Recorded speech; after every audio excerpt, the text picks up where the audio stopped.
I feel like an element of Groundhog Day is going on here, but hello.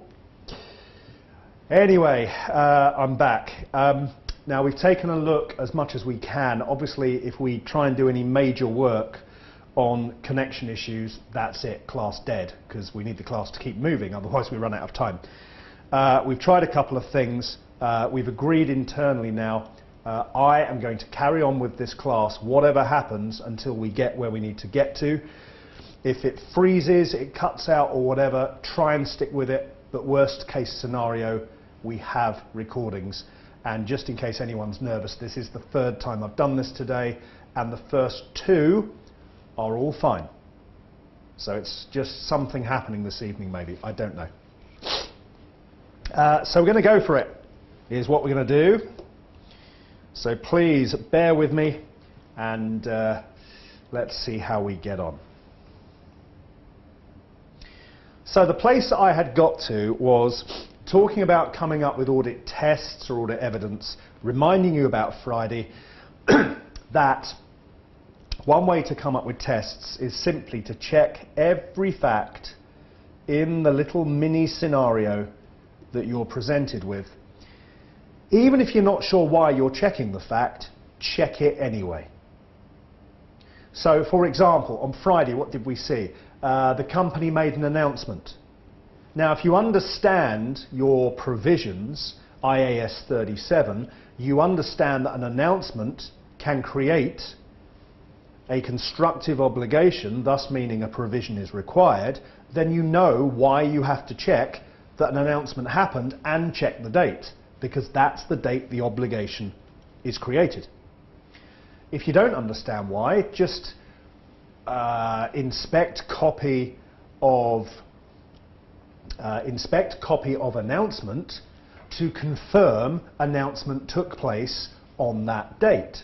Because if you're lucky, you've said to, so you're explaining to confirm, the marker might give you the mark, even though you're not actually stating that you understand why you have to confirm that it happened on that date. You see my point?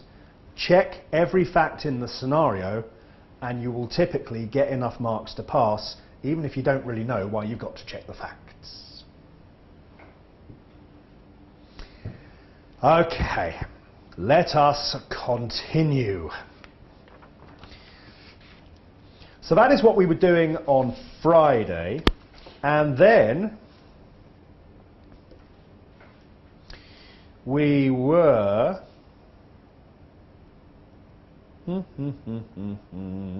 oh, too far. We were starting to look at the accounting standards in chapter number 4.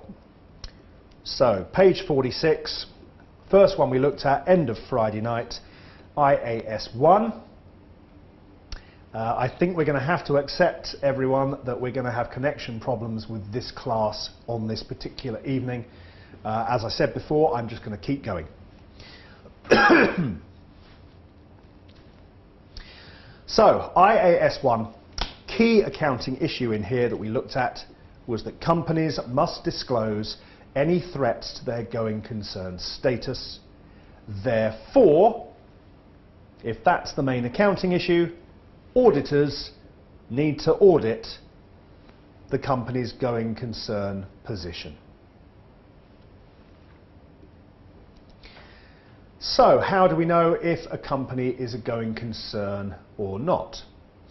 Well, you're a going concern if you look at how much money you need, and the money that you've got, and the money you could get from the bank, or from, if it's a group, other companies in the group, or from your shareholders, is enough to cover the money you need. So as auditors, we're going to look at those two things. How much money do you need? How much money have you got? We'll look at other things as well. We'll look at things like the quality of your products. Have you got new products coming through to replace the older products? We'll look at how you're doing against your competitors. We'll look at the strength of your industry. If the industry is doing well, then most of its companies will be doing well. And we can look at the economy and all sorts of other things as well. So that was going concern that we looked at on Friday.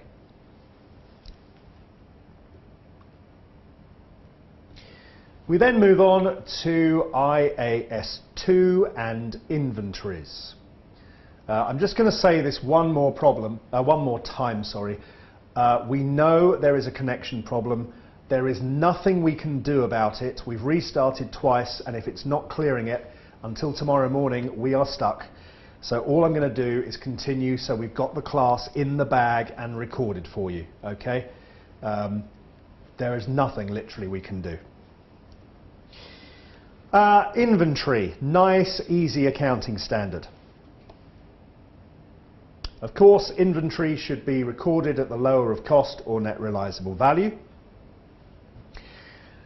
Not too much to say about that really in terms of audit work. Cost typically is going to be purchase invoices.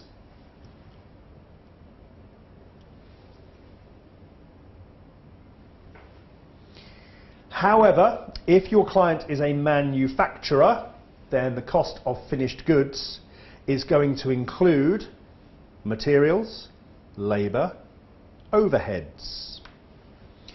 Material, we therefore need to look at requisitions to see how much material is used when they're making something, as well as the purchase invoice to tell you the cost.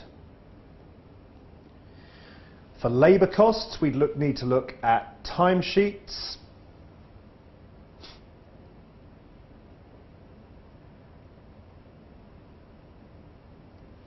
there's nothing I can do. Sorry guys, I'm just going to have to keep going. Labour cost is going to be hours times labour rate, so timesheets plus payroll information for the payroll cost.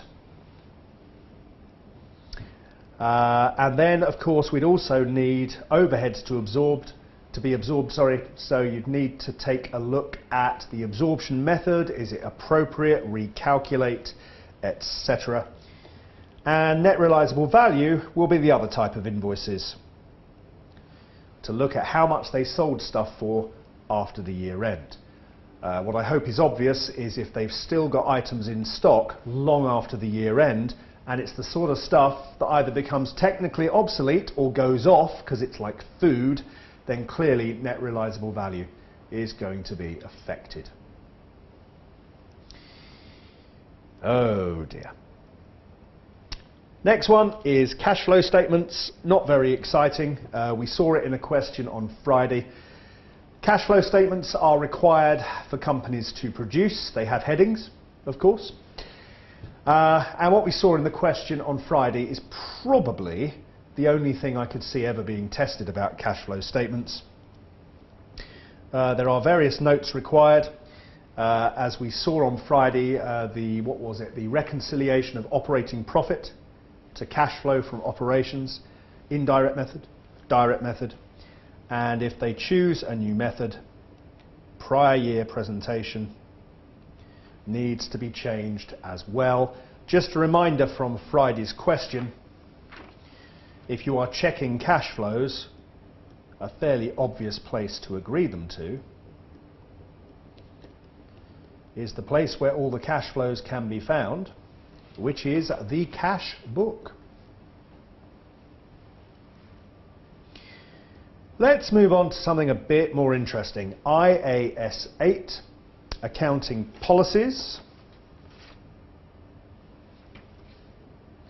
And let's have a little example.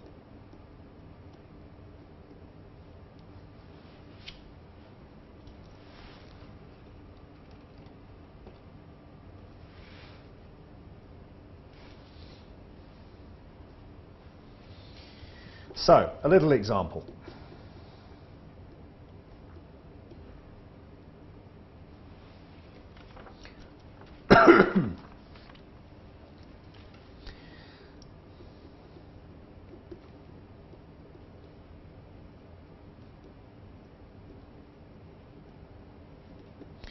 So your client has depreciated its machinery 10 years straight line.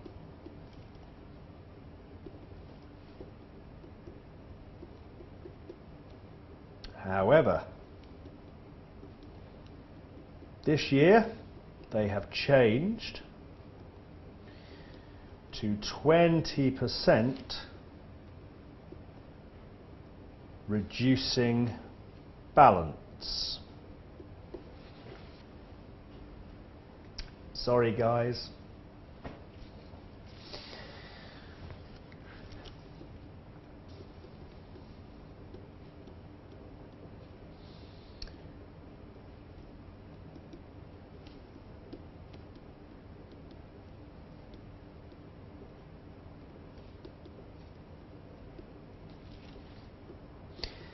And what if the question then says the client has restated opening reserves to take account of this change?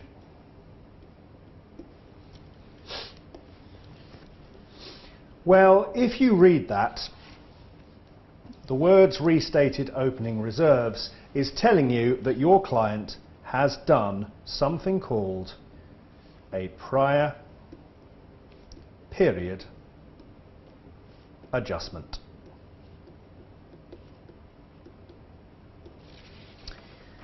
That's what that means. If they've restated opening reserves, then they have done a prior period adjustment.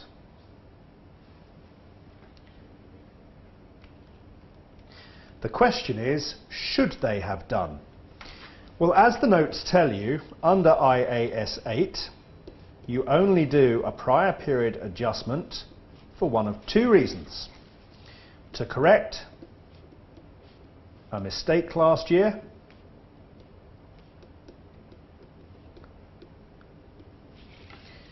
and I do wonder, given recent news, whether potentially Tesco's may find themselves doing some restatement of prior years, but we will see. And the other reason you do prior period adjustments is if this year there is a change in accounting policy, because now you are restating the prior year to make it comparable, so the numbers have been done under the same basis.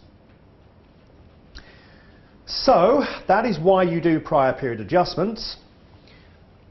Your client has done a prior period adjustment. Have they got it right? Well, there's no evidence of a mistake last year. Presumably, they are saying change in accounting policy. But your client is wrong. Because this is not a change in accounting policy.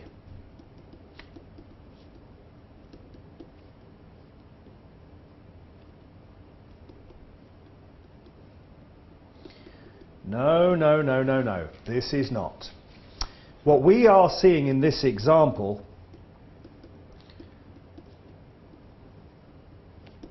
is a change. Congratulations, you are right. In accounting estimate. And a change in accounting estimate does not lead to a change in the prior period figures. There's a sensible piece of logic to this. Estimates are estimates, and there are a lot of estimates in accounts. And if we said a change in estimate means go back and change last year's figures, you'd be going back and changing last year's figures every year.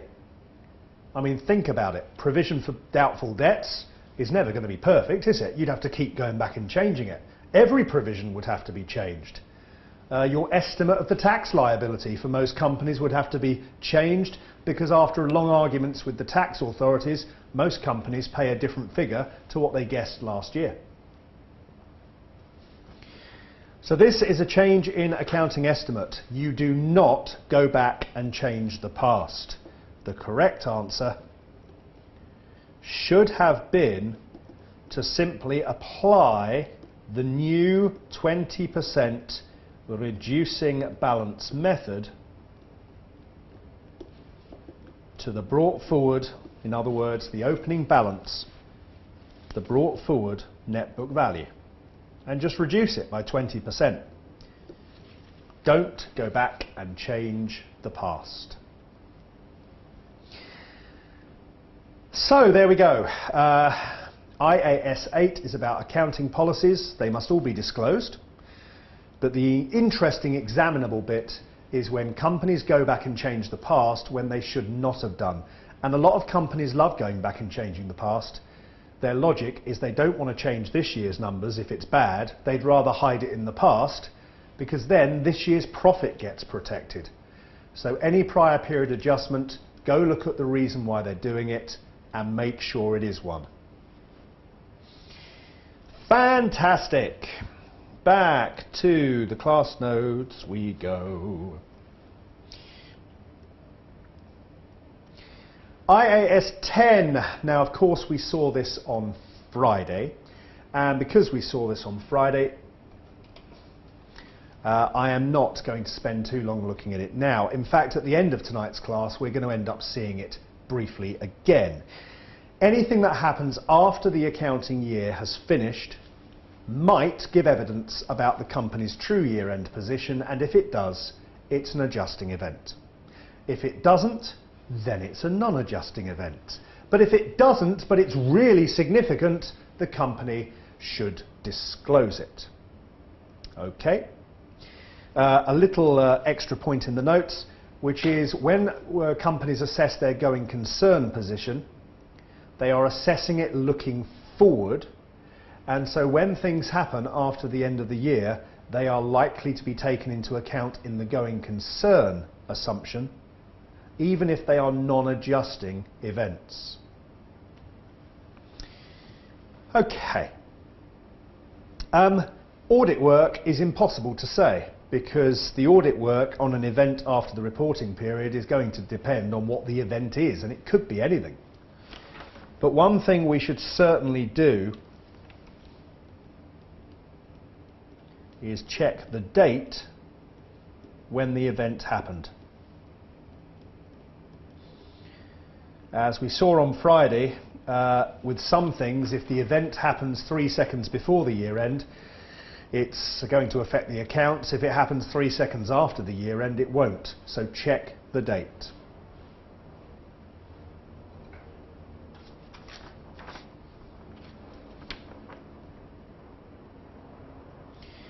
Okay, let's move on to another accounting standard. I suspect, unfortunately, we're going to be frozen, then unfrozen, then frozen, then unfrozen.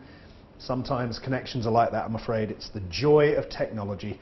Life was so much easier when we had chalk and a blackboard, but there we go. Hilda, as I said earlier, we have already recorded this class twice today, so we already have a recording. I'm doing exactly the same stuff as I did twice already today. Recording, not a problem. Yes, I know it's annoying. London is a very annoying place. You'd think we'd have amazing connections. We don't. It's very variable. I'm not giving up, though. Right, construction contracts. This class has got 8 sessions. Tonight is session number 6. What if it's LSBF's year end tomorrow? Well, if it's LSBF's year end tomorrow, and we've done 6 of the 8 classes on the tuition course, well, this course has revenues. People are paying to be on the course, and obviously the course has got costs as well. Surely it would make sense to say the profit from this course, if the year end is tomorrow, should be reflected 6/8, so 3 quarters in this accounting year and 1 quarter in the next accounting year. Absolutely. That would make sense, wouldn't it? Well, IAS 11 works on the same logic. It says if you are constructing something for a customer, so you're not just selling them something quickly, you're actually selling them a construction process over a period of time, then the company who is doing the selling should be allowed to calculate the revenues they are earning from constructing this thing for a customer, minus the costs of construction, work out the profit for the whole thing, and if you're 80% of the way through at the year end, you get to reflect 80% of the profits this year, and the rest will presumably be next year. So it's the same idea. It's like a cut-off issue of deciding when exactly are you earning the money? And the theory says that if you've got a contract with a customer, well, you're going to get paid then, aren't you? Well, you should be. So it should be safe enough to say if you're 3/4 of the way through, it's the same as being 3/4 of the way through a course. So in terms of the accounting issues, what we've got to do is work out what percentage has been completed, and that could be tricky because there could be a lot of ways of measuring that. With a training course, it's fairly easy. Courses have a certain number of classes, so piece of cake. But when it comes to building a building, that can be a bit more complicated.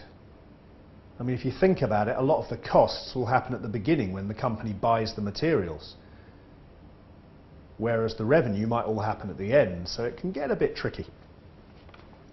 So the accounting issues are how we decide how finished it is. We need to make sure that all the right numbers are in each contract, because with contract accounting, we're going to do the accounting on a contract by contract basis. And that's really important, because if you think you've got a loss-making contract, the full loss gets accounted for. So share of profit, 100% if it's a loss.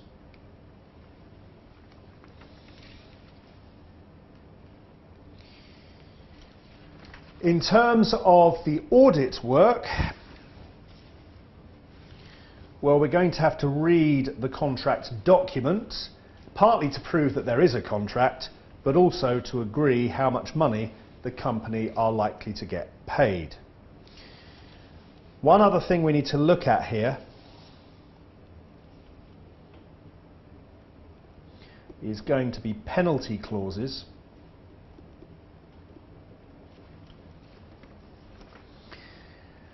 When contracts are initially signed, it will say this is how much the customer will pay, but often there are penalty clauses so that if the company doing the building falls behind or they don't meet certain criteria, quality issues, then there can be a penalty and the customer ends up paying less. And we need to know about that to assess how profitable the contract is. Costs.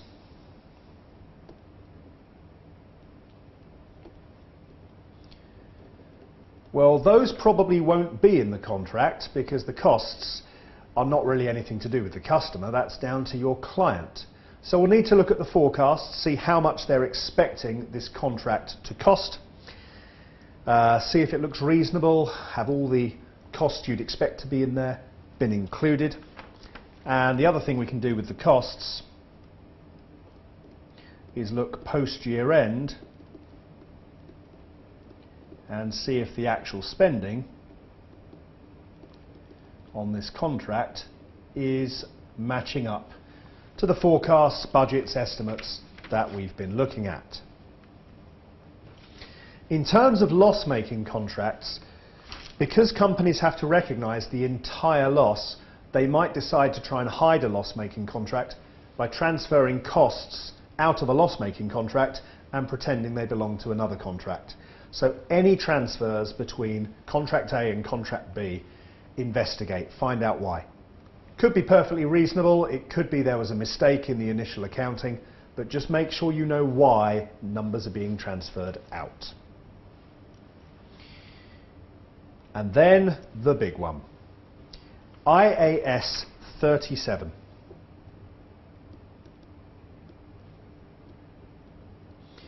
Is the most examined accounting standard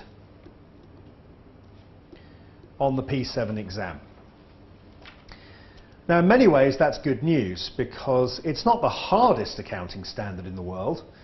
The reason it comes up often is there are just so many examples of things where provisions are going to be needed. We saw examples in Friday, didn't we, when we did the question. Because it came up on Friday, we looked at the rules then. So just a reminder that provisions are necessary when there is an obligation at the year end. It might be legal or it might be constructive.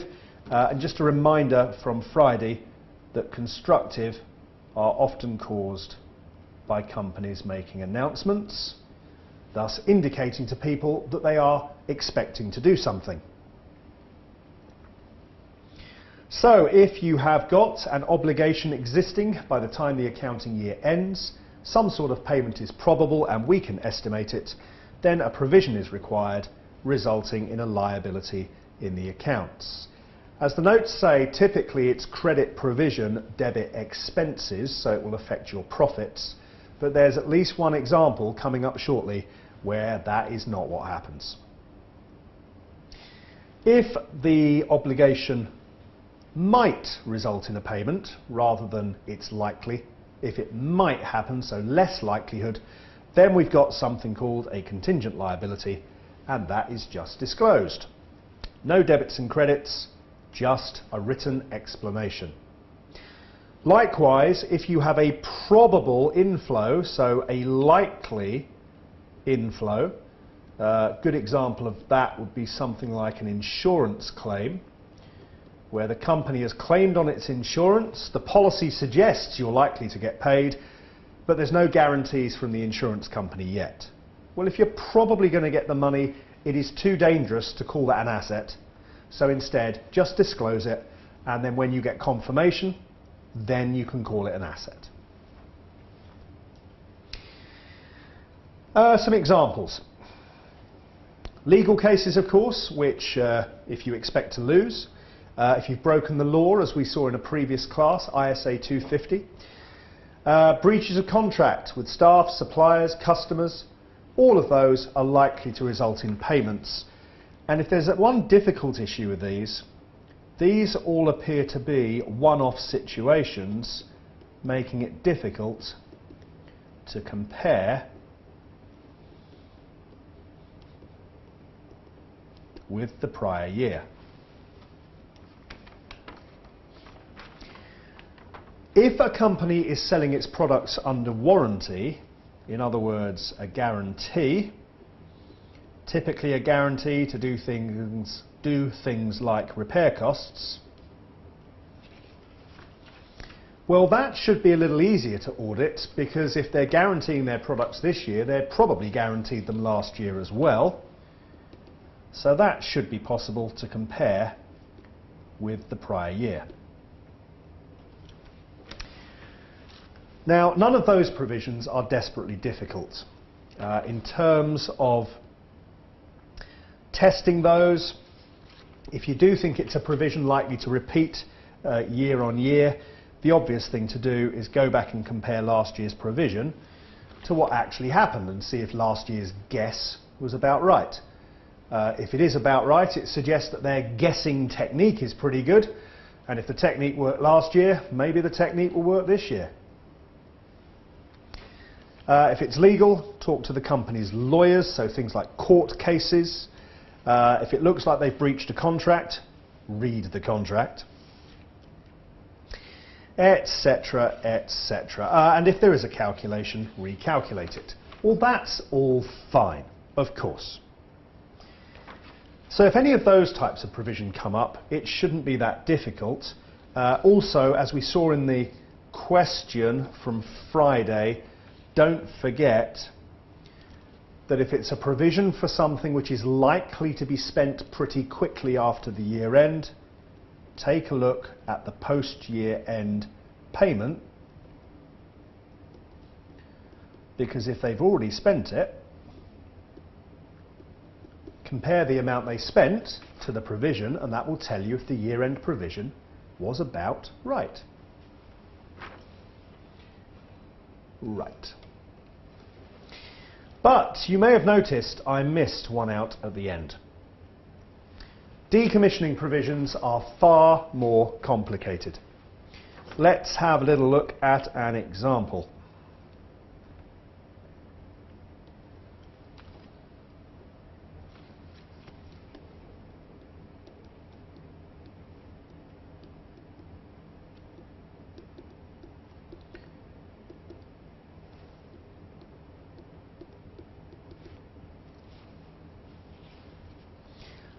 Okay, let's imagine your client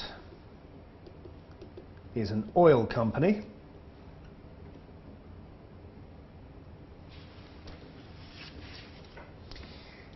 And during the current year,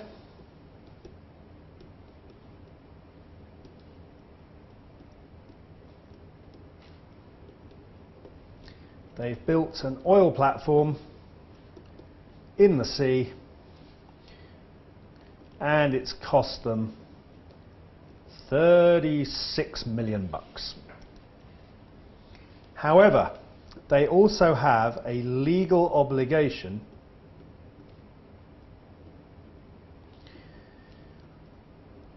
to carefully remove the platform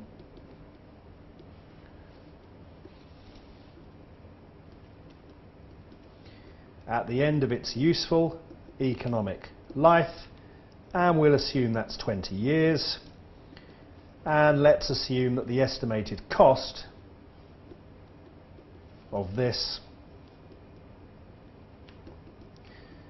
is $10 million. Let's also assume that in the story it says that your client has made an annual provision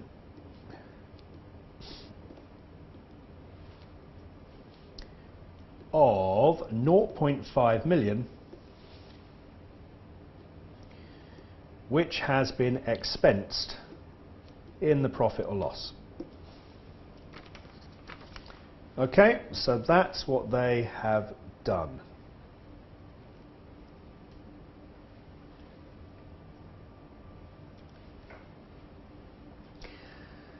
Now, when you look at this, you can sort of see what they're trying to do. If it's 20 years useful economic life and the provision is described as annual, I presume what they're planning to do is 0.5, then next year add 0.5 to make it 1 million, 1.5, 2, 2.5, 3, so that after 20 years the provision has grown to 10 million, which they then spend, credit bank, debit provision to cancel it, job done. With the nice solution that the profit gets hit with $500,000 every year, and I suppose you could argue that we are benefiting from the oil platform for 20 years, therefore the cost of dismantling it should be spread over the 20 years as well. Well, I sort of like the logic, but I have a little bit of a problem with it. In fact, I have several problems with it. One of the problems I've got with this is if you're saying that the cost of having the oil platform includes the 10 million cost of dismantling it, well, I would therefore say IAS 16, which says that the cost of an asset should include any cost that allows you to have that asset in its current location and condition and be ready to use, would therefore say that that 10 million is part of the cost of the asset. So why have you not debited asset? And the second problem I would say is that if you have built an oil platform, you have already created the obligation to spend 10 million to get rid of it. You've recognised an obligation of 0.5 million. 10 million. So your provision looks horribly understated and the cost of the asset is not including all of the cost. The correct answer to this is not what the client has done. The correct answer is this. Because that 10 million is 20 years away, we need to estimate its present value.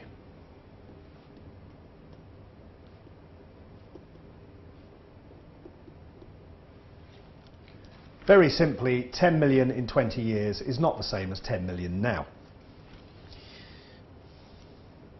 Let's assume, just so we can work the numbers through, that the present value is 5 million. It could be a lot less than that, I suspect, but that will do. Then what the company should do is debit the asset with 5 million and credit a provision for 5 million. And then, since we've created extra asset, we need to debit extra depreciation charge. Of course, the 36 million spent on building the platform will also be in assets and already be depreciated, but we've now got to depreciate that 5 million over 20 years, which is $250,000, and credit accumulated depreciation.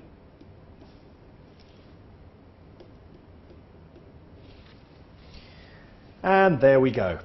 Those would be the accounting entries for this year. From next year,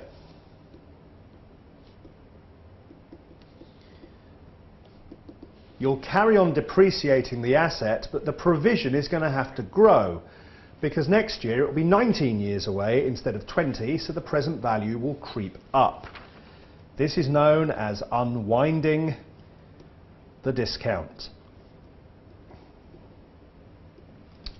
So each year going forward, the provision will creep up a little bit, credit provision, and debit, the other side, will be a finance cost. So over the 20-year life, the whole 10 million cost is going to hit your profits. In my example, half of it through depreciation and half of it through finance charges as we unwind the discount. So that is decommissioning provisions. So you'd have to understand the numbers to assess the materiality and what the client should have done. From an auditing perspective, what do you audit? Well, you'd need to check there is an oil platform. So check the costing records, and maybe for 36 million, it's worth getting into a helicopter with your client and being shown the new platform. It says there is a legal obligation to remove the platform at the end of its useful life, so you would have to check that fact. How do you know there's a legal obligation? You're an accountant. I'd ask a lawyer if I were you. There's every chance that the company had to get a license before it was allowed to build the platform, so read the license. It probably says in there the terms saying the company must dismantle it. It also says that this is expected to cost 10 million. Where'd you get that from? I don't know. Where did the company get that estimate from? My guess is they either looked at how much did it cost to dismantle the last oil platform they had to dismantle, or they've got some sort of expert in place and the expert came up with a valuation. If an expert came up with a valuation, audit the expert. Are they qualified, experienced? How independent are they of the company? How did they come up with their estimates? Check their calculations, look at their assumptions, etc., etc.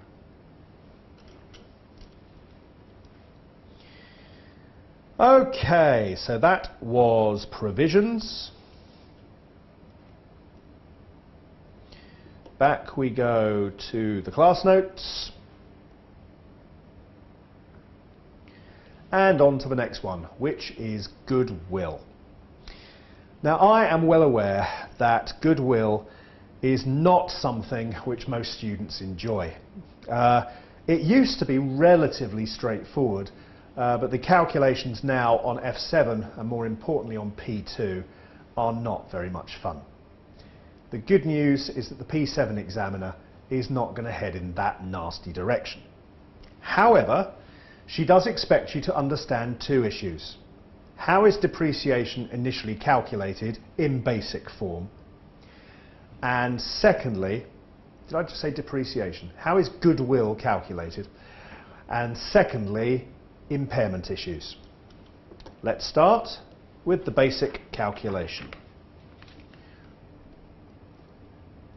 IFRS 3 says goodwill is the difference between the fair value of the consideration paid for the company that you are buying minus the fair value of the net assets that have been acquired. In terms of the net assets, when one company is buying another company, it would usually do some due diligence, checking out the value of what it's buying. So one useful piece of evidence for us as the auditors would be to inspect the due diligence report, because the due diligence should have looked at what assets you're buying and any valuation issues. In terms of the consideration, well, that all depends on what consideration you are supplying. It could, of course, include some cash being paid now for the company, but it could also include shares. It could also include some cash in the future. It might also include some cash in the future which depends on some future conditions being met.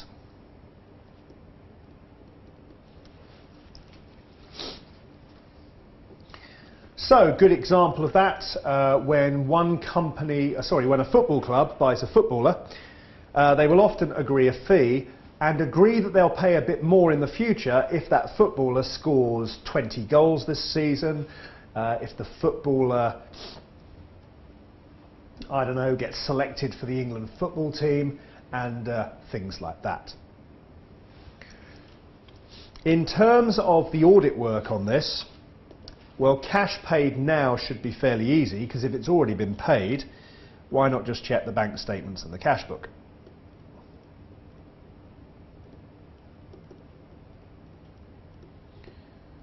Shares, well, you could check the share register to see what has been issued, and in terms of the value of those shares, just take a look at what the stock market price is. I know some of you are now saying, wait, Paul, what if it's not a listed company? What if a private company is buying another company? Yeah, okay, fair enough, that can certainly happen in the real world. In P7 exam world, nah. To be honest, I can't remember ever even seeing shares come up as part of the consideration, let alone shares in a private company. Deferred cash. Cash being paid not now, but in the future. Well, that will need to be at present value, as will contingent cash. And the other thing you've got to check out with contingent cash is we need to assess the percentage likelihood it will be paid. Now that is going to be a matter of judgment, not a matter of fact, so you're going to have to use your audit experience. But let me just take you back to the footballer example. If I promise to pay you 10 million for a footballer, but I promise to pay another 5 million if the player scores 20 goals this season, well, if I bought the player 6 months ago and they're already starting to score goals, we can get an idea of whether they're likely to score 20 or not, can't we? So percentage likelihood it would be paid, I would be looking at what has happened post-acquisition and are they on track for the conditions to be met. So have a look. See if it looks likely. Of course, in addition to everything I've written, we will also need to look at the purchase agreement for this company, which will lay out exactly what is being bought and how much for. So the purchase agreement will confirm all of this stuff too.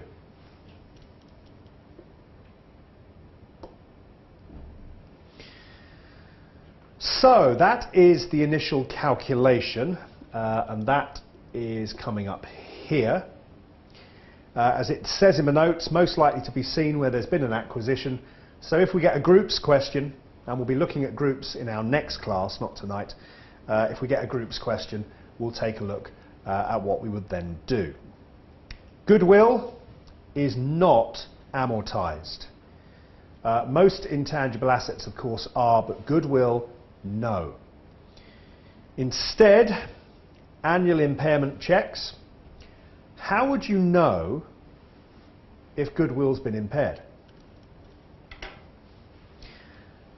Well, when one company is buying another company, the price it is willing to pay is largely based on the future profits that it expects that company to make. So it's going to be impaired if the company you buy is making less profits than you had predicted at the time you bought it.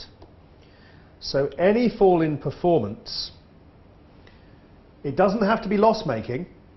If you expect it to make 25 million a year and you therefore agree to pay that price, if it's now making only 15 million a year, you wish you hadn't paid so much. And if you wish you hadn't paid so much, that means the goodwill's impaired. You overpaid for it. So that's the key. With the audit work, I've pretty much mentioned this already, I suspect, checking out all the pricing of the original payments, so the cash, the shares, the deferred, the contingent. And then, if it was bought some time ago, monitoring the performance of the company they've bought to see if it is underperforming, because if it is, maybe the goodwill needs to be written down a bit.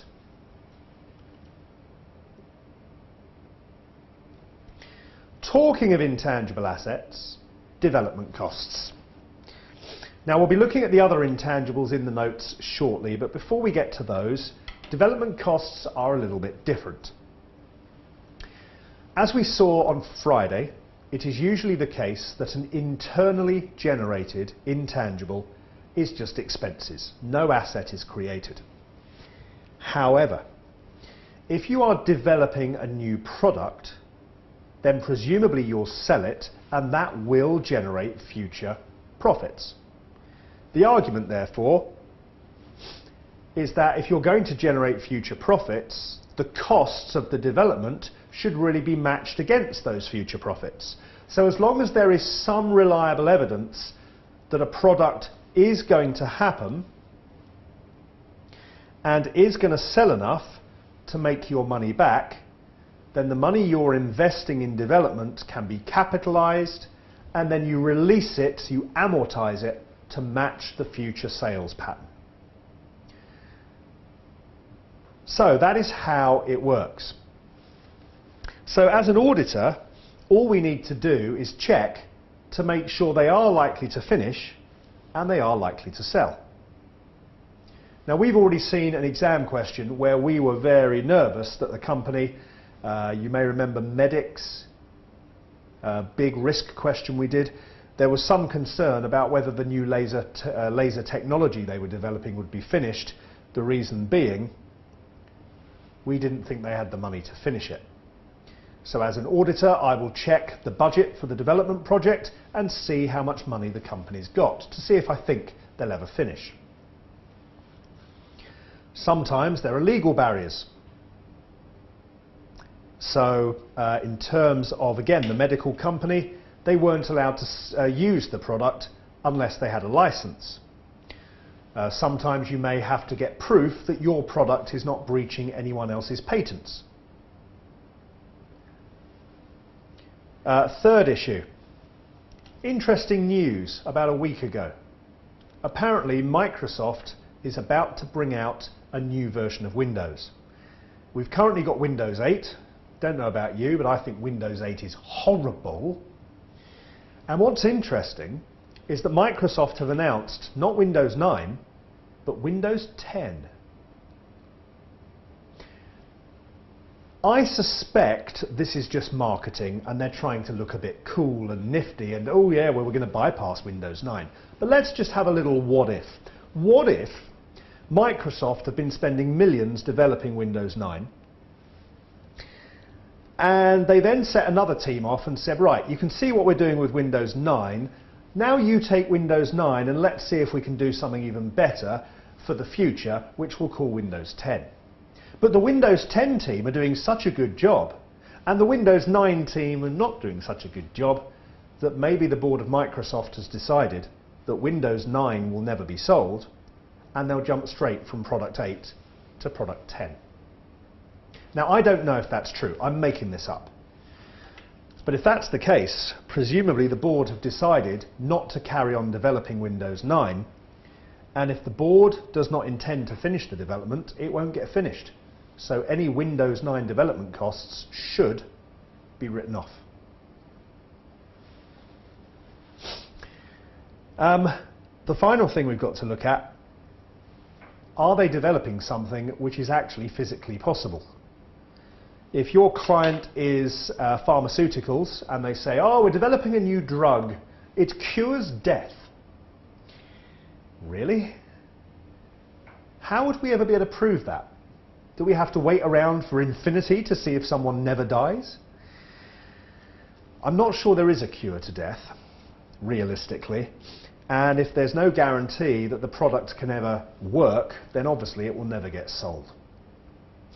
So as an auditor, I check their resources, I talk to their lawyers to check the legal stuff, I look at board minutes, all of this is down here in the audit work, I check board minutes to see if the board is still talking about continuing with the development, and maybe get a management representation as well, getting them to put in writing, we confirm we plan to continue the development to the end. Technically feasible? If they've already got a prototype product, I'd like to see it, please. Show me it working. Let me talk to your testing department and see if they're happy that they've almost got all the problems and the bugs ironed out. Right, I've checked that they're likely to finish it. Next thing to do, are they likely to sell it? Well, if I was putting millions into developing a new product, I would do some market research to make sure that the product I'm developing is something customers want. If I'm clever, I might also help fund the development by selling new items that don't exist yet. Take orders, get people to place deposits, because then the money can be used to fund the development. A lot of companies do this with products. And if I can see they've already got sales orders, deposits, a waiting list, then let's face it, it's going to sell. Anyway, I think you get the idea. If you know the criteria for the capitalization of development costs, it becomes a lot easier to know what audit work to do. Two main criteria: will they finish it? Will it sell? And then ask yourself what would stop them finishing it, and audit that. And that's development costs. We keep going with the standards. The other intangibles in IAS 38, things like brands, licenses, etc. Fairly obviously, if you've got a license for 5 years, you're likely to amortize the cost of the license over 5 years to match the benefits from using the license. The value of a brand,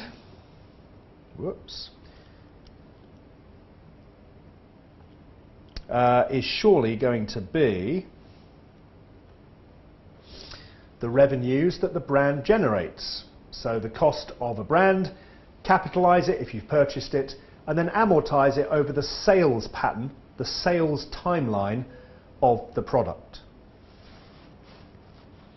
Of course, it's all down to estimates. I mean, if I buy the Coca-Cola brand name, which I probably don't have enough money to pay for, I'd imagine pretty much no one's got enough money to pay for, how long will the Coca-Cola brand lead to that fizzy drink being sold? I mean, let's face it, could last a very long time. The rules on other intangibles: capitalize, amortize, maximum 20 years, as we know. You can go over 20, but you'd have to do annual impairment reviews. How do you know if a brand is impaired? Well, we saw it in the question on Friday, didn't we? Demand is likely to be falling because the value of a brand is the value of the future sales income you expect to make. As we saw on Friday, make sure they did purchase it, agree the cost. That all helps to check they've got ownership rights over that brand as well. The rights and obligations belong to them. And if you're not sure about their accounting policy for amortization, look at other brands they've had in the past, or check other brands in the same industry by looking at competitors' financial statements. Right, we now come to an accounting standard that a lot of students do not like at all. We saw it briefly on Friday. Let's just have a bit more of a look now, and let's get it up on the screen. IFRS 5 confuses people for all sorts of reasons. And I've always thought the biggest reason it confuses is it actually covers two separate things. But it covers those two separate things in one standard and then shows that they can link together. There is a theme between them though.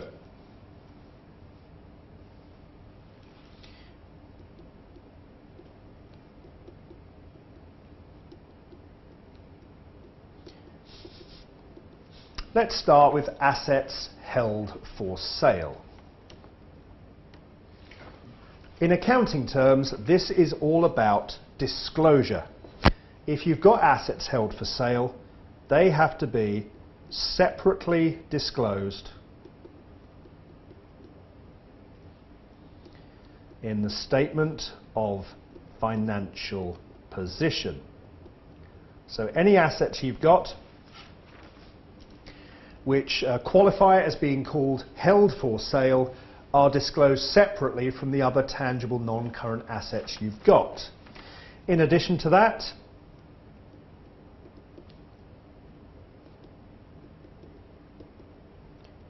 you stop depreciating them, and in addition to that,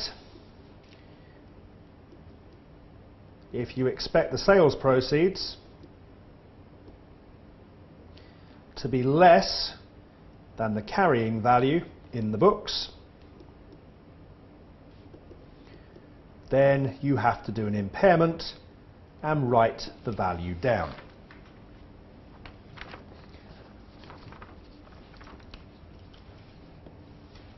What about a discontinued operation? Well, a discontinued operation, if it qualifies, means separately disclosed performance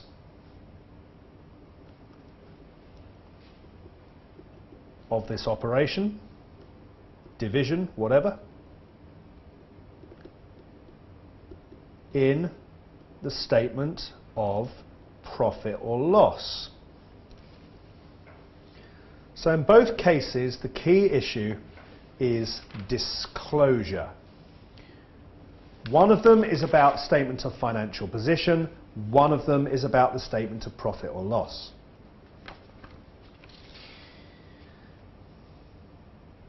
Assets held for sale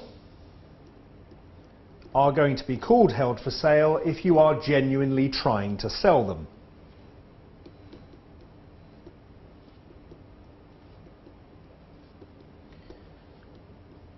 So you know you are advertising the asset, maybe you've hired someone to try and sell it for you, you're talking to potential buyers, you aren't using it in the business, so if someone wants to buy it, they can buy it right now. What are the criteria for a discontinued operation? Well, it needs to be, as we saw on Friday, a separate part of the business. And one way to look at that in terms of separation is it needs to have its own revenues and costs.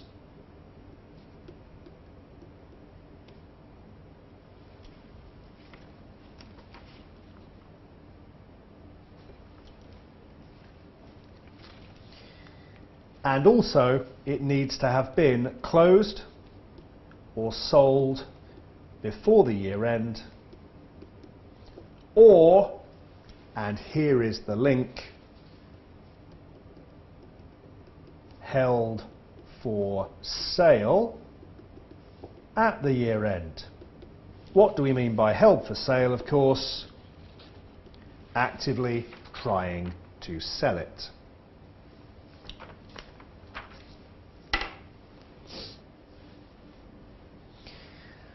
So there is the link. They're both about disclosure, but a discontinued operation may well be because there is an asset held for sale, which is not one asset like a pen, but a group of assets called a division, subsidiary, etc. So if what you are trying to sell has got its own profit or loss, it's got revenue and costs, it's going to be a discontinued operation. This pen, of course, is just a pen. It's not a division of the company, it's a pen. It doesn't have revenues. It doesn't really have costs. I can't do a profit or loss for the pen.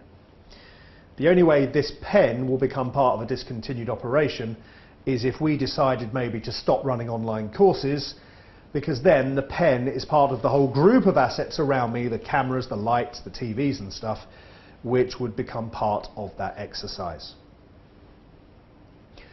So there we go. That is assets held for sale and discontinued operations. In both cases, the accounting issue is primarily one of disclosure. What about the audit work?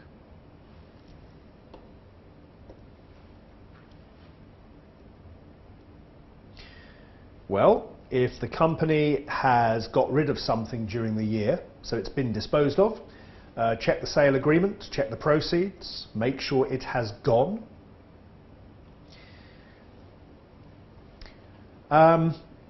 If they are still holding it at the end of the year, there is an asset held for sale, well, how would you tell that this pen is held for sale? How would you know I'm actively trying to sell it? Well, presumably, if I'm actively trying to sell it, there'll be advertisements saying Paul has a pen for sale.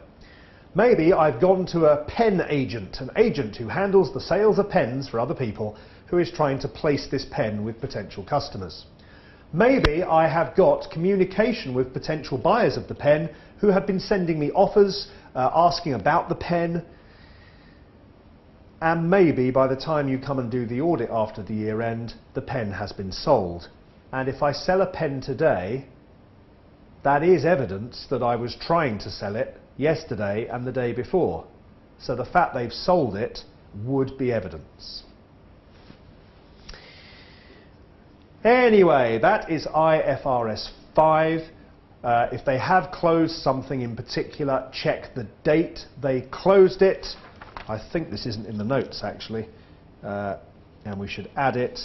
If it was closed, how do we check the date of closure? Well, what we did on Friday was we said utility bills falling, because if they've closed something, they're no longer using gas, electricity, telephone, water, etc. Right, fantastic.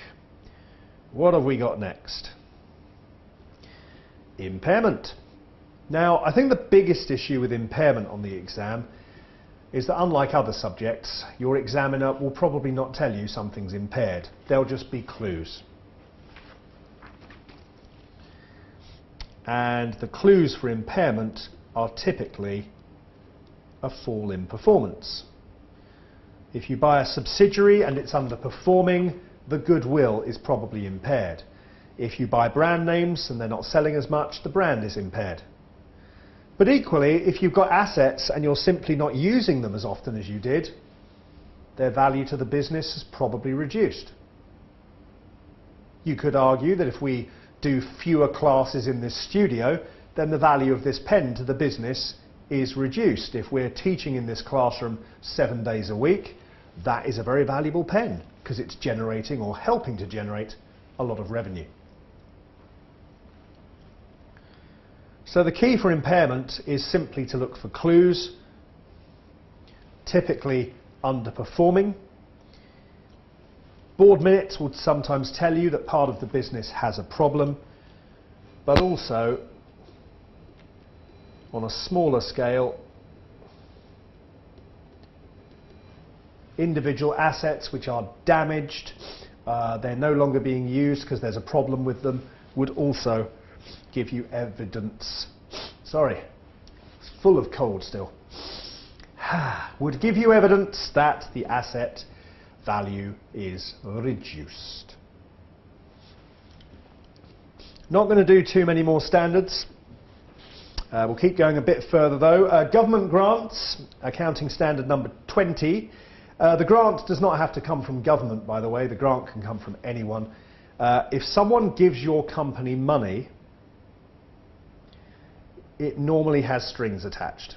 Here is some money which you need to spend on that. It could be a grant to put solar panels in your roof, good for the environment. It could be a grant to create more jobs and reduce unemployment somewhere. It could be a grant to build a training centre because training people is good and the government might want to encourage it. It could be anything. The key with grants is really easy. The key with grants is to match the grant income with what the income is helping to pay for. So if the government says here's $20 million to help employ people for the next 5 years, you spread the 20 million over the next 5 years. And the way you do that is by putting it into deferred income when you first receive it, so debit, bank, credit deferred income, and then you release it to match against the costs that the grant is for. To be honest, the only really interesting thing about grants is that if someone says here's some money to spend on X and you don't spend it on X, there is a very strong chance that they're going to want their money back. It might be all of the money, it might be part of the money, but they're going to want it back and claim that you've not spent it on what you should have spent it on. If that's the case, the company would need a provision in its accounts for repayment. So in terms of audit work, what do? Well, read the grant agreement, because then you know what the grant agreement is for. If you know what it's for, it's a lot easier to know if they've spent it on what they should be spending it on. It will also help to agree the amounts, and very importantly, if there are any terms in there that say if you don't do this or don't do this by a certain date, we want the money back.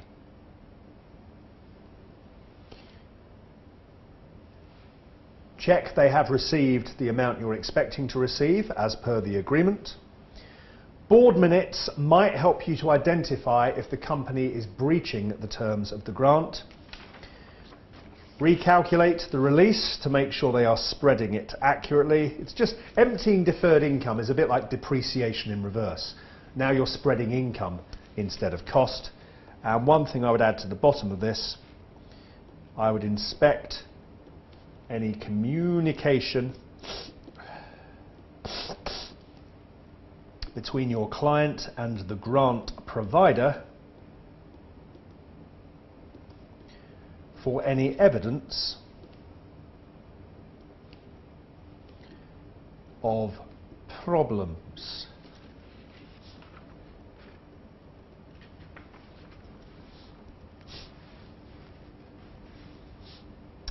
I have one of these in my auditing career.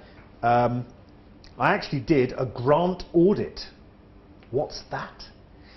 Well, there was a government department in Britain and it had granted some money to another government thing because it needed a new computer system.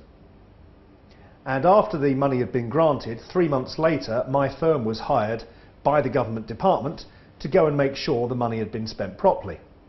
So we went in and yeah, they'd bought a new computer system. And 3 months later, it was all still sitting in boxes in a cupboard. So we went back and reported, yes, they've spent it on computers, but they're not actually using them. And the government department went back to them and said, well, you said you needed computers. If they're still in the box, you don't need them.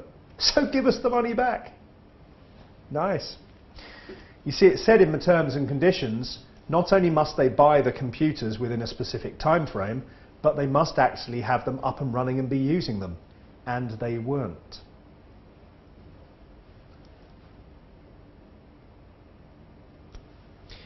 Next, investment properties. Normally, of course, properties are accounted for under IAS 16, originally at cost, and then you depreciate them. You can choose to revalue with a normal property. Of course you can. But any revaluation upwards goes to a separate reserve. If a property is revalued downwards, it's impaired, it will hit your profit. Investment properties are different. They are properties that are not designed for own use. Typically, you buy them and then rent them out. You're either trying to make money from rental income or a mixture of rental income and the value of the property going up. You're speculating that property prices will rise.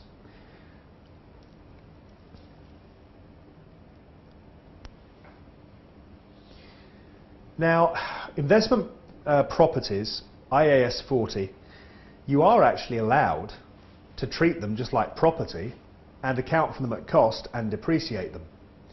But most companies take the alternative approach. They revalue.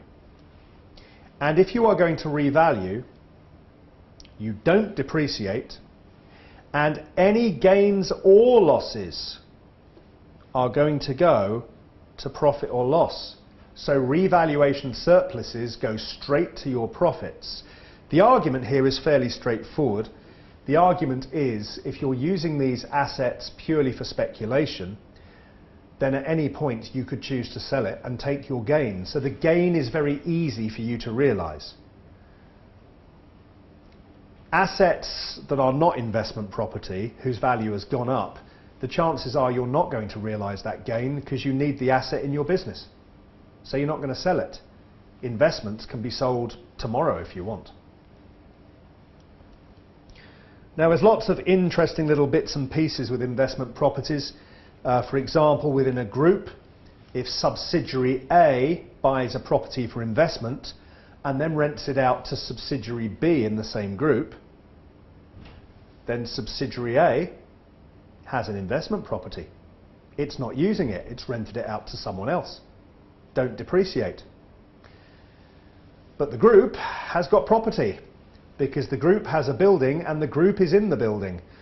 So in the consolidated accounts, the investment property would have to be turned into property, which means it then has to be depreciated as part of the consolidation adjustment, and any gains that had gone to profit in the sub would have to be stripped out and taken to a revaluation reserve in the consolidated accounts. Ouch. It's also a related party transaction for both companies in the group because they're trading with another subsidiary under common control. Would she really set you something that nasty?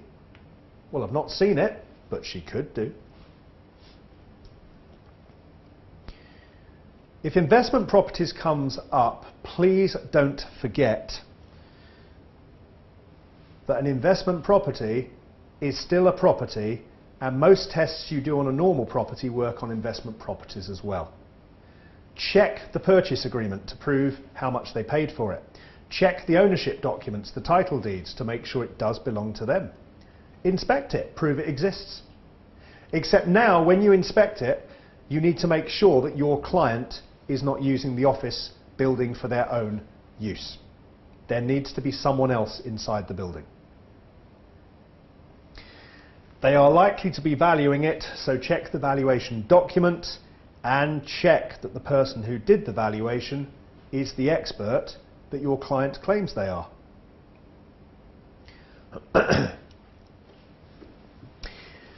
Okay, we're motoring through this. Now I'm going through it pretty quickly because you should have seen all of these standards before.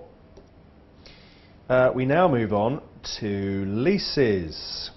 We'll do a couple more standards and then we're going to jump out of the standards for the rest of the class and go and finish off with something else.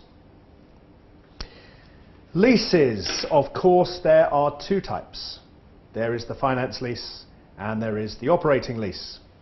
Operating leases tend to be relatively short and they're just like renting an asset for a period of time, so we simply expense the lease payment. But with a finance lease, it's a bit like buying an asset with a loan. You make regular payments over a long period of time and you get to use the asset as if it's yours. Typically, for most of that asset's useful economic life. The logic, therefore, suggests that if you have control of an asset for most of its useful economic life, that's a bit like owning it. Therefore, the accounting rules say, if it qualifies as a finance lease, treat it as an asset. Pretend you own it. A finance lease is where the rights and obligations of ownership, which you might look at as control of the asset, have mostly passed from the lessor, the legal owner of the asset, to your client, the one who's leasing it. Since, as it says in economic substance, it looks like you own the asset, you are going to have an asset in your books and you are going to depreciate it just like any other asset. The cost of the asset is the present value of the minimum lease payments. So you just add them all up as per the lease agreement and discount it to present value. The other side of it, the credit, is a liability. And then as the finance lease payments are made, every lease payment is partly reducing the liability and the rest of it is going to be interest. And you may recall from your accounting studies trying to allocate the interest using actuarial methods or sum of digits or something like that.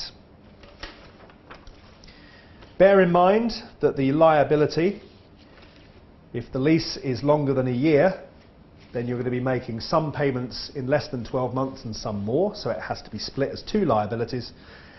And any lease commitments you've got into the future have got to be disclosed. So lots of disclosures to check. In terms of the audit work for this, most of the audit work for leases involves reading the lease and trying to work out whether the rights and obligations have been passed. Before we get to that, one little nasty thing your lovely examiner might choose to do is to give you a sale and leaseback. These are not pleasant. You are going to have to concentrate, otherwise sale and leaseback can really mess with your mind.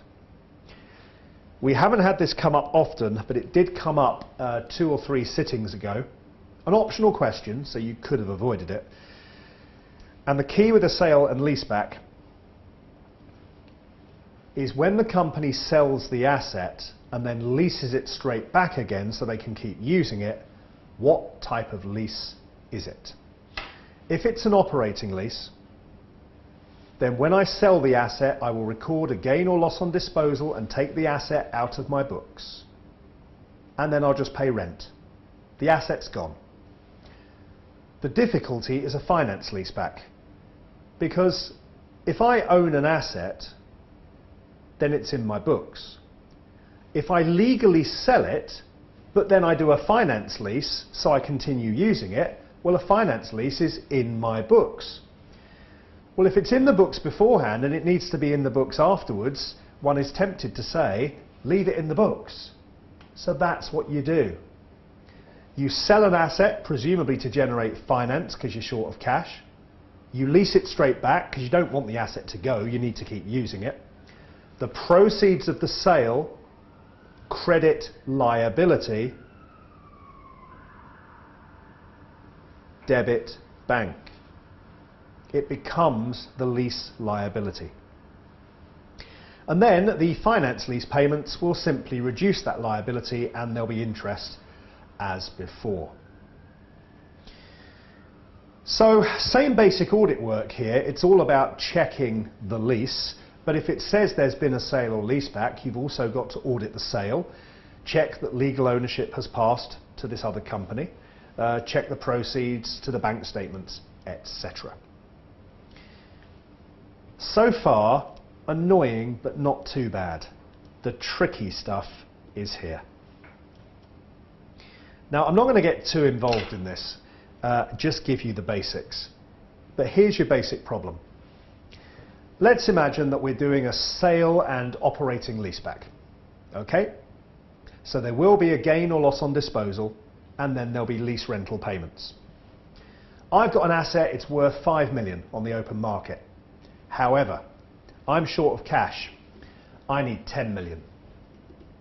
So I go to you and I say, look, I've got this asset worth 5 million, but I want to sell it to you for 10 million, and I'll pay double the lease payments that you would normally expect when you lease it back. And maybe you agree to this. Well, the problem now is that when I sell the asset, I sell it for 10 million, I get a massive gain in this year's profits. But of course, that's going to be balanced out by higher lease payments in the future, but they've not hit my profit yet. Now, that's not fair, is it? Because I can make this year's profit look very good with that huge gain on disposal. Therefore, you're not allowed to do it. Any excess gain you're making because you're selling the asset above its real market value gets deferred and is then matched against the lease term under the operating lease. So the higher lease payments are balanced against the extra gain. Now, there's all sorts of not very pleasant rules with situations like this. I'm not going into them in depth. The key point to remember is if this is done on non-commercial terms and you end up selling the asset above or below its commercial price, the likelihood is that the gain or loss is going to be matched against the future lease payments, because presumably the lease payments are higher or lower to match the sale price. Whew. Audit work for leases, well, the lease agreement's going to be the main issue. That will tell you how long it is, what the payments are, and will allow you to assess whether the rights and obligations are being transferred. See who is in charge of the asset, who looks after it, who insures it, if it gets damaged, who suffers the cost. Can the lessor demand that your client sends the asset back? Because if they can, I don't think it's a finance lease. If your client has control over the asset and only your client can decide if it goes back to the lessor before the end of the term, I'd say it's probably a finance lease. One more accounting standard and then we will stop with the standards and look at a bit of audit completion, I think. Related party transactions is probably the easiest accounting standard out there. Here we go. Here is a summary of IAS 24. Related party transactions. Disclose them. There you go, the end. All the accounting standard says is any transaction between your client and a related party has got to be disclosed. Of course, the accounting standard then has to explain what a related party is. Basically, if I can control you, or you can control me, or the two of us can be controlled by someone else, then we're related parties. Okay? Think of it that way. So as an auditor, I've got to make sure that any transaction between two related parties has been disclosed. So job number one is to make sure I can spot who the related parties are, because if I know who the relatives are, I'm more likely to spot transactions with them. How do I find out who the related parties are? Well, parties can be related by shareholdings. Look at board minutes, because if a company is trading with another company it's linked to, at least one of the directors should be putting their hands up and saying, actually, we're linked to this company because I'm a director there as well. And look at last year's related parties, because if they're related parties last year, they're probably related parties this year as well. Now that's great, because if you know who the related parties are, you can search using audit software, for example, your client's books for any mention of those names. But there's a problem. What if your client doesn't know who all their related parties are? Because if that's the case, when you ask, they won't tell you certain names because they don't know. How would you not know who your relations are? Well, you think about it. You know who your brothers and sisters are, you know who your parents are. Uncles and aunts, yeah, should be okay. Cousins, okay, know most of my cousins are, I think. But then your cousin gets married. Well, are they related parties? They could be. Do you know who all your cousins are related to, who they're married to? And what about the people they've married? What about their relatives? Are they your related parties? I mean, how far does this go? But it's not just that management might not know. Another problem is they might be doing transactions with related parties and they don't want you to know because they're doing some underhand transaction. The only reason they're able to do it is the people they're transacting with are their friends, and they don't want you to know because if you, the auditors, know, you are going to insist on it being disclosed, and they don't want it disclosed.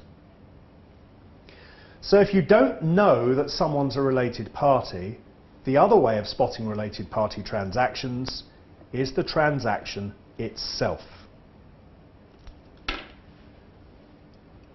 The whole logic of this accounting rule is to force companies to disclose transactions with related parties so the shareholders can judge if the transactions make sense. Are they on normal commercial terms, or do they look, to use a technical term, a bit dodgy, a bit questionable?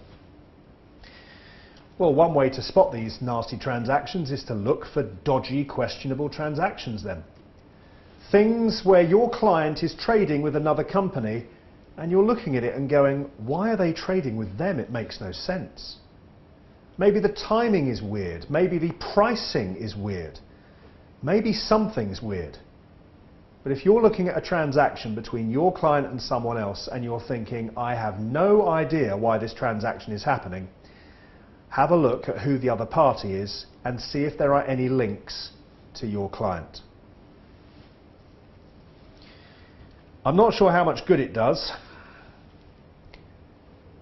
but it would be a good idea to get a management representation from your client confirming that they have disclosed all related parties to you and all related party transactions in the accounts. Of course, if they're hiding something, this promise is worth nothing and you're not going to know.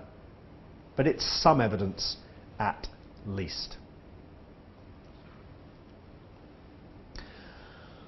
Okie dokie then.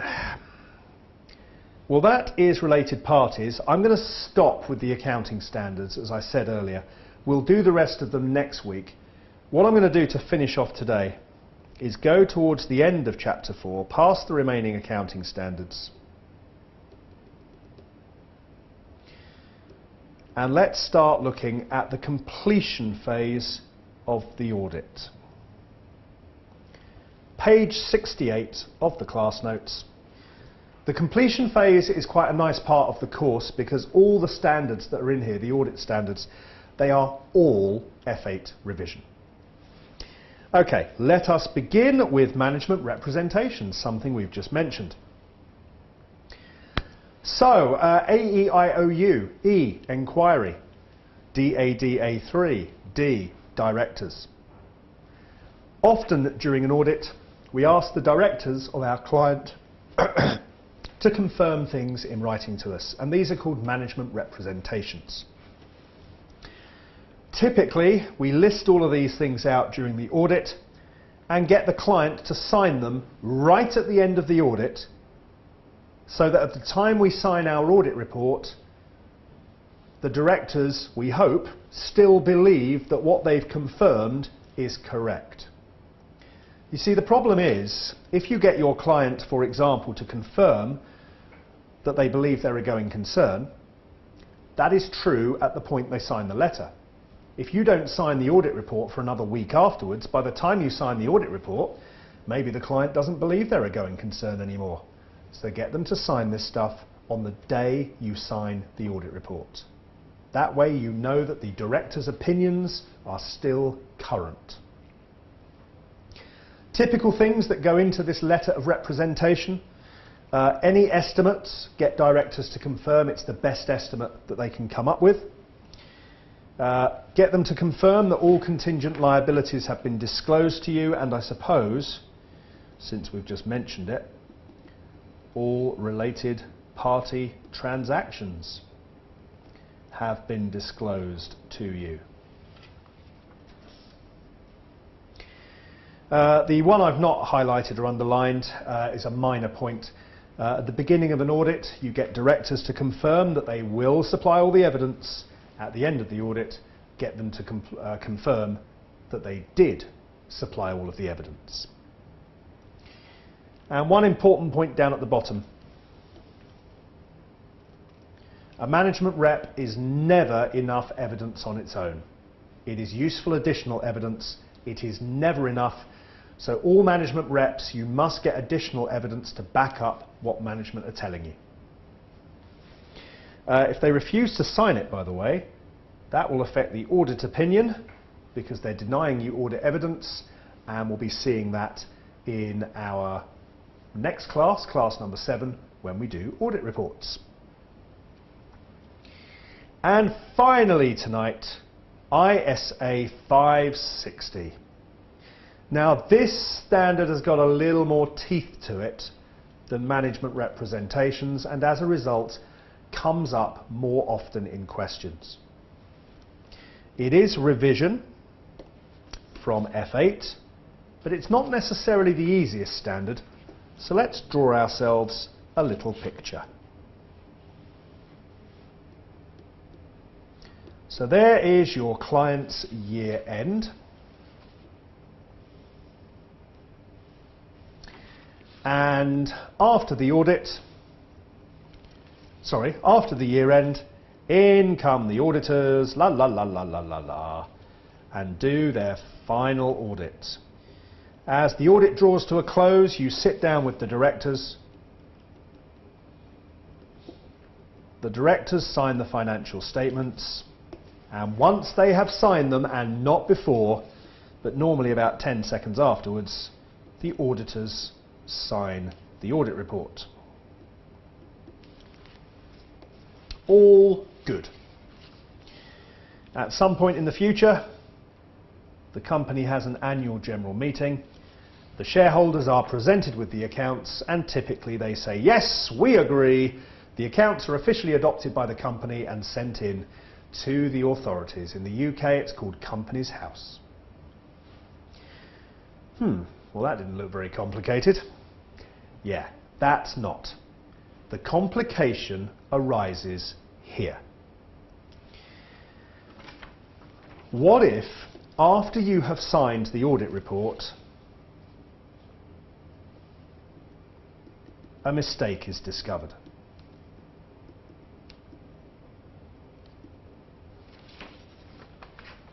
What if? Now that mistake could come from a number of places. It might be a mistake that the company has now found. You didn't find it during the audit. It's definitely a mistake. Fine, these things happen. But there is another specific reason it can happen as well. You see, in between the year end and the point at which the directors sign the accounts, we've got this thing called IAS 10, events after the reporting period.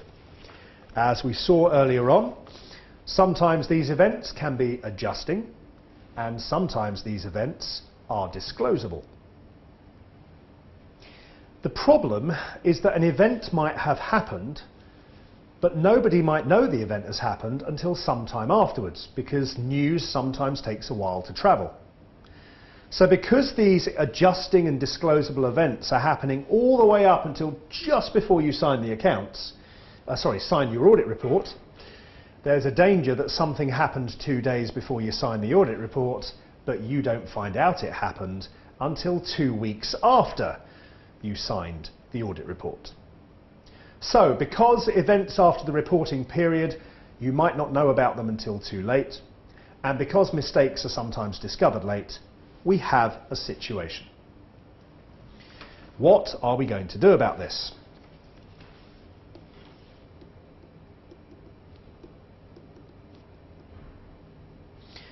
Well, if the AGM has not happened yet, the shareholders have not yet adopted the accounts officially, there is time to save the situation. If the directors refuse to correct the mistake, then the auditors cannot change the audit report because you've already signed it, the company have got it, and if they won't give you the audit report back, there's not much you can do. Therefore, the auditors will simply tell the shareholders about this at the AGM. May remember from F8, you have a right to go to the AGM, to speak at the AGM. So if it's too late, they won't let you have your audit report back. go to the AGM and tell the shareholders there. I'd also take legal advice, because if you've got a client who is sending out accounts to shareholders which we know are wrong, your audit report, which we know is wrong, they won't let you have back, I'd be taking legal advice and strongly considering resignation. The interesting bit, though, is what if the directors agree to correct the financial statements and reissue them? They sign a new set. Now, you might be tempted to think if the accounts have been corrected, everything's great. The accounts are right, our audit report said the accounts were right, so what's the problem? Well, I'll tell you exactly what the problem is. Here we go, directors.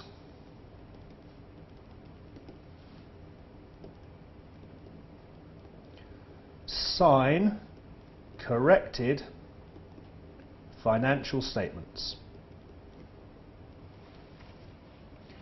Well, here's your problem.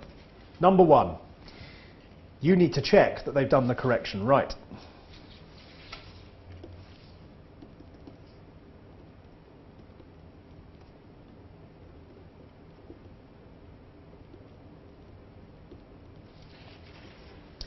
Number two,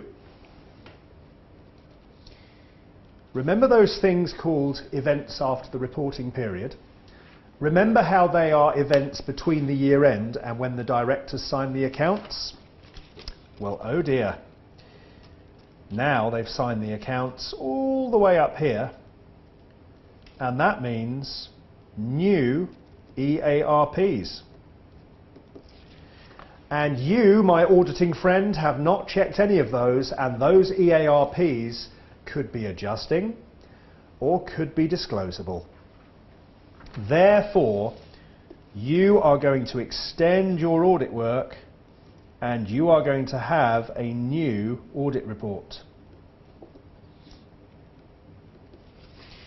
You have got to audit the gap between when you first signed an audit report and today. And that's the tricky bit.